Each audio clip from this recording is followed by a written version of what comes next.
Bonsoir à toutes et tous. Les drapeaux en berne en Suisse après une nuit de cauchemar. Un incendie en pleine fête du Nouvel An qui a fait une quarantaine de morts. Près de 115 blessés également à déplorer. Parmi eux, au moins 2 Français, selon le ministère des Affaires étrangères. Le drame a eu lieu dans un bar du centre de Crans-Montana, une station de ski très prisée pour les fêtes de fin d'année.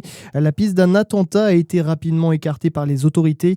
Alors que sait-on vraiment de ce terrible incendie? Le point avec vous, Elsa Ruot. L'alerte est donnée vers 1h30 du matin. Le bar La Constellation est alors plein. Plusieurs centaines de personnes rassemblées pour le passage à 2026, pour la plupart jeunes, avec de nombreux touristes étrangers. Selon les premiers témoignages, c'est une bougie placée sur une bouteille de champagne qui aurait déclenché le feu dans le sous-sol du bar-discothèque. Les flammes se seraient alors propagées au plafond de l'établissement, provoquant une explosion suivie d'un embrasement généralisé selon les autorités. Les témoins évoquent un mouvement de panique pour évacuer les lieux. L'enquête se poursuit pour élucider les circonstances précises de ce drame. Un long travail d'identification des victimes est aussi en cours. Le président de la Confédération, Guy Parmelin, a évoqué l'une des pires tragédies de son pays. Emmanuel Macron lui a fait part de sa profonde émotion.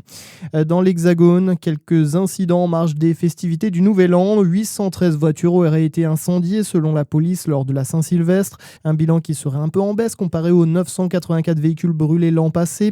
À Paris, 125 personnes ont été placées en garde à vue la nuit dernière.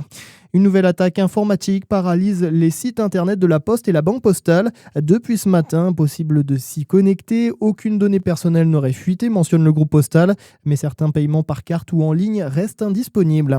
Enfin, il était détenu au Togo depuis plus de 7 mois. Steve Rouillard est rentré en France ce matin, dit que le Quai d'Orsay. Cet entrepreneur de 44 ans, originaire de Guadeloupe, était installé dans le pays depuis novembre 2024. Il avait été arrêté en marge d'une manifestation.